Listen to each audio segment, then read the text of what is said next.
Welcome back to Fireside Fears. If you enjoy chilling, immersive horror stories told in the dark, make sure to subscribe and hit the like button. Now, let the fire crackle, let the night settle in, and let's begin. The house that answered the phone. The house on Brindle Street was supposed to be a fresh start. A quiet neighborhood, big backyard, cheap rent. Too good to be true. But when Emma signed the lease, the landlord's words stuck with her. You can have it for half price, as long as you don't mind the phone ringing.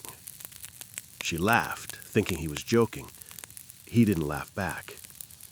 It began on her third night there. Emma was unpacking boxes in the kitchen when the landline, a heavy rotary phone fixed to the wall, began to ring. She froze. She didn't even know it worked. The cord hung limp, dusty, and yellowed with age. She hesitated before answering. Hello? A faint static filled the line. Then a woman's voice, whispering, rapid, terrified. Don't let him in. The line went dead. Emma stared at the receiver for a long moment before hanging up. She brushed it off as a prank. Maybe the old owners had given out the number. But the next night, it rang again. This time at 3:07 a.m. She let it ring 7, 8, 9 times. Finally, she ripped the cord from the wall. The ringing stopped. Relieved, she turned to go back to bed. Then her cell phone started vibrating on the nightstand. Unknown number. She answered, voice shaking. Who is this? A pause. Then, the same whisper, quieter this time. Don't let him in. The line went dead again. Emma didn't sleep that night. By morning, she'd tried to laugh it off. Maybe someone nearby was playing with her. But the unease stayed. That evening, she met her neighbor, an old man named Paul. He lived 2 houses down and seemed friendly, chatty, maybe too much so. When she mentioned the phone calls, his expression darkened immediately. He leaned closer and said quietly, "You've got to disconnect it. That number hasn't belonged to anyone living for 40 years. She blinked. What do you mean? He looked down, hands trembling slightly. There was a family, the Kendricks. They died in that house, murder-suicide. The wife called the police right before it happened. The line stayed open. When they found the bodies, the phone was still dangling off the hook. Emma felt her stomach twist. Paul sighed. You hear the voice, don't you? The woman. Everyone who rents that place does. None stay long. That night, Emma sat in bed staring at the disconnected phone on the kitchen wall. She thought about throwing it out, but a strange curiosity crept in. What if she answered again? At 3:07 a.m., like clockwork, the phone began to ring. The sound was impossible. The cord was still torn from the wall, no power, no connection, yet it rang. She picked it up, hands shaking. Who are you? Static. Then, he's inside. Emma dropped the phone and bolted for the front door. She turned the deadbolt. It was still locked. Every window was closed. She grabbed her phone and dialed 911, but the call didn't go through. No signal. The house felt heavier. Every creak echoed louder.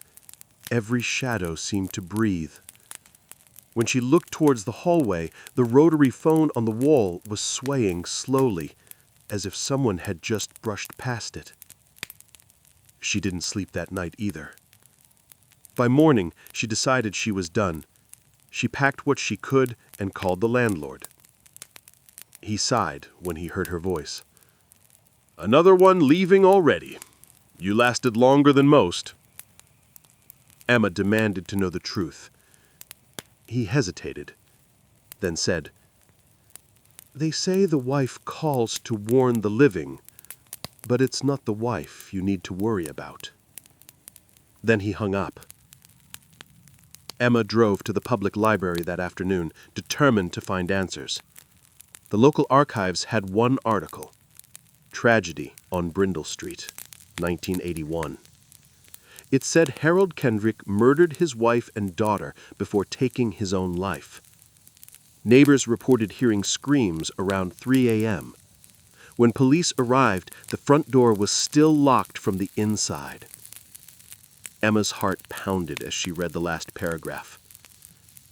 The wife's final call to the police was traced to 3:07 a.m. The dispatcher reported hearing heavy breathing and the sound of a man whispering, "Don't let him in." That night, Emma didn't go home. She booked a cheap motel instead. But even there, at 3:07 a.m., her phone buzzed. Unknown number. She threw it into the sink and ran water over it until it stopped vibrating. The next morning, she drove back to the house just to grab the last of her boxes. But when she opened the door, the first thing she noticed was the smell. Rotting wood, damp air, and something else. The rotary phone, which she had left dangling, disconnected, was now perfectly hung on the wall.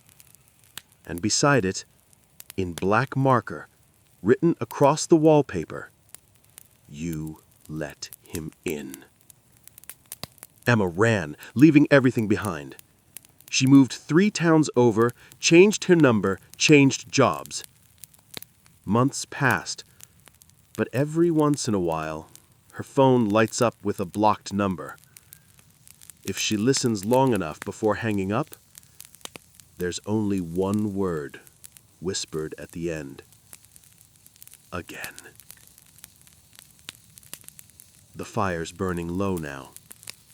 If you enjoyed the story, stay close. There are many more to tell. Until next time, sleep with one eye open. You're never truly alone when you're near the fire.